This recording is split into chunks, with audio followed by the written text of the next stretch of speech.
Swayam Prabha. Digital India. Educated India.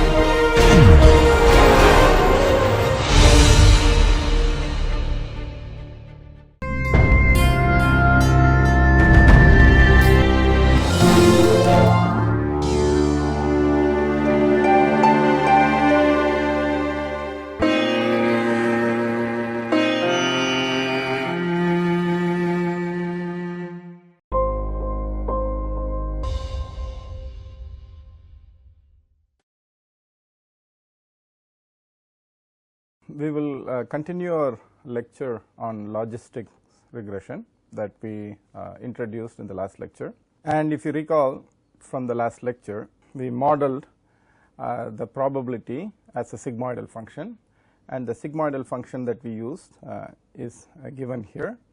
And notice that this is your hyperplane equation, and in n dimensions this quantity is a scalar because you have x elements, n elements in x and n elements in beta 1, and this becomes something like beta naught plus beta 1 1 x 1 plus beta 1 2 x 2 and so on, beta 1 n x n.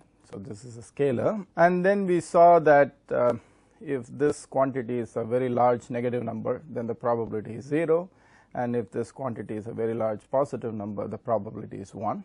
And the transition of the probability at 0.5. So, remember I said you have to always look at it from one class's viewpoint.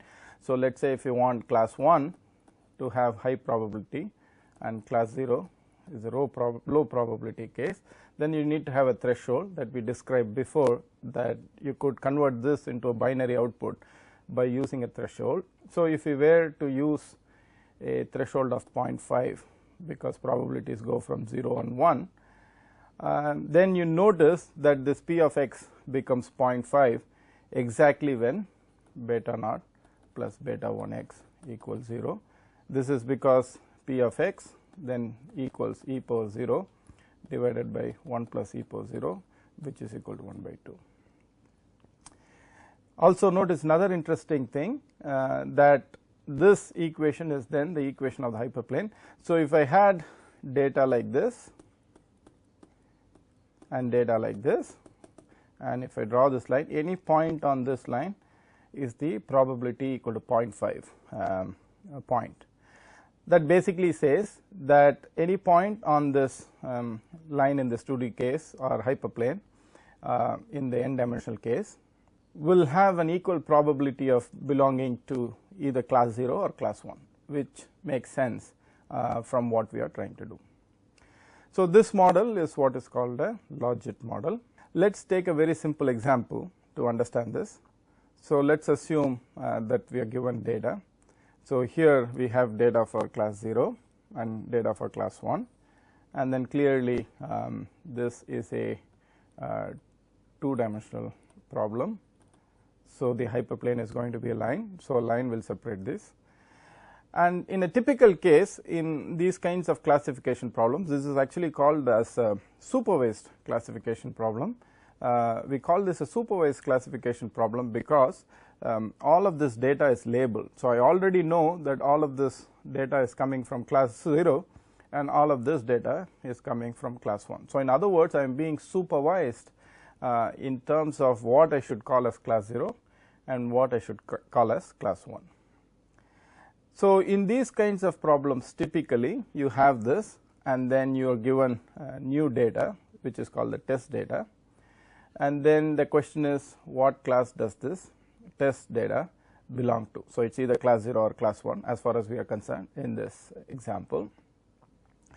Just to keep in mind that where would we use problems like this, remember at the beginning of this course I talked about fraud detection and so on, where you could have lots of records of fraudulent let us say credit card use, and all of those instances of fraudulent credit card use you could describe by certain attributes. So, for example, the time of the day, whether the credit card was done at the place where the person lives, credit card transfer or credit card use was done at the place the person lives, and many other attributes. So, if those are the attributes, let us say many attributes are there, and you have lots of records for normal use of credit card and some records for fraudulent use of credit card, then you could build a classifier which, given a new set of attributes, that is a new transaction that is being initiated, could identify what likelihood it is of this transaction being fraudulent. So, that is one other way of thinking about the same problem. So, nonetheless, as far as this example is concerned, what we need to do is we have to fill this column with zeros and ones. If I fill a column with a row with 0, then that means this data belongs to class 0, and if I fill it 1, then let us say this belongs to class 1, and so on. So, this is what we are trying to do. We do not know what the classes are. So, just so that we see this, it is a very simple problem. We have plotted the same data that was shown in the last table, and you would notice that if you wanted a classifier, something like this would do. This problem is linearly separable, so you could come up with a line that does it. So, let us see what happens if we use logistic regression to solve this problem. So, if you did a logistics regression solution, then in this case it turns out that the parameter values are these. And how did we get these parameter values? These parameters values are got through the optimization formulation, where one is maximizing log likelihood with beta naught, beta 11 and beta 12 as decision variables. And as we see here, there are 3 decision variables because this was a 2-dimensional problem. So, 1 coefficient for each dimension and then 1 constant. Now, once you have this, then what you do is you have your expression for p of x, which is as written before the sigmoid. So, this is a sigmoidal function that we have been talking about. Then whenever you get a test data, let us say 1 3, you plug this into this sigmoidal function and you get a probability. Let us say the first data point, when you plug in, you get a probability this. So, if we use a threshold of 0.5, then what we are going to say is anything less than 0.5 is going to belong to class 0, and anything greater than 0.5 is going to belong to class 1. So, you will notice that this is 0, class 0, class 1, class 1, class 0, class 0, class 1, class 0, class 0, class 0, right. So, as I mentioned in the previous slide, what we wanted was to fill this column, and if you go across row, then it says that particular sample belongs to which class. So, now what we have done is we have classified these test cases which the classifier did not see while you were identifying these parameters. So, the process of identifying these parameters is what is usually called in machine learning algorithms as training. So, you are training the classifier to be able to solve test cases later, and the data that you use while these parameters are being identified are called the training data, and this is called the test data that you are testing a classifier with. So, typically what you do is, if you have lots of data with class labels already given, one of the good things that one should do is to split this into training data and test data. And the reason for splitting this into training and test data is the following. In this case, if you look at it, we built a classifier based on some data, and then we tested it on some other data, but we have no way of knowing whether these results are right or wrong, right. So, we just have to take the results as it is. So, ideally what you would like to do is you would like to use some portion of the data to build a classifier, and then you want to retain some portion of the data for testing, and the reason for retaining this is because the labels are already known in this. So, if I just give this portion of the data to the classifier will come up with some classification. Now, that can be compared with the already established labels for this data points, right. So, from verifying how good your classifier is, it is always a good idea to split this into training and testing data. What proportion of data you use for training, what proportion of data you use for testing, and so on are things to think about. Also, there are many different ways of doing this validation, as one would call it, with test data. There are techniques such as k-fold validation and so on. So, there are many ways of splitting the data into train and test and then verifying how good your classifier is. Nonetheless, the most important idea to remember is that one should always look at data and partition the data into training and testing, so that you get results that are consistent.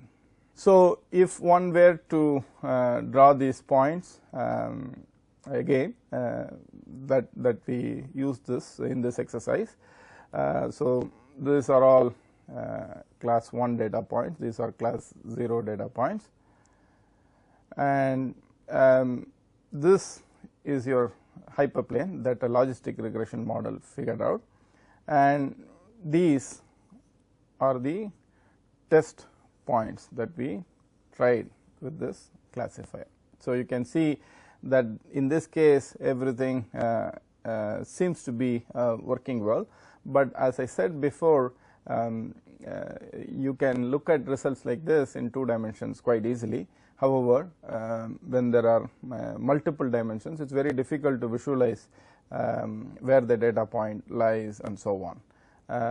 Nonetheless, so it gives you an idea of what logistics regression is doing. It is actually doing a linear classification here. However, based on the distance in some sense from this hyperplane, we also assign a probability for the data being in a particular class. Now, there is one more idea that we want to talk about in logistic regression. This idea is what is called as regularization. The idea here is the following. If you notice the objective function that we used in the general logistics regression, which is what we call as the log likelihood objective function. Here theta again speaks to the constants in the hyperplane or the decision variables, and this is the form of the equation that we saw in the previous lecture and in the beginning of this lecture also, I believe. Now, if you have n variables in your problem or n features or n attributes, then the number of decision variables that you are identifying are n plus 1. So, one constant for each variable and a constant. If this n becomes very large, when there are large number of variables that are present, then what happens is this logistic regression models can overfit because there are so many parameters that you could tend to overfit the data. So, to prevent this, what we want to do is somehow we want to say, though you have these n plus 1 decision variables to use, one would want these decision variables to be used sparingly.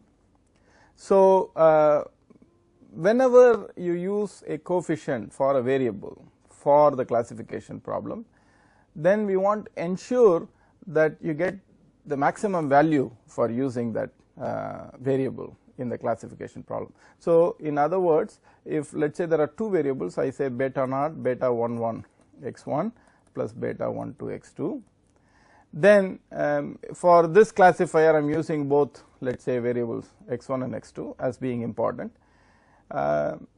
What one would like to do is make sure that I use these only if they really contribute to the solution or to the efficacy of the solution.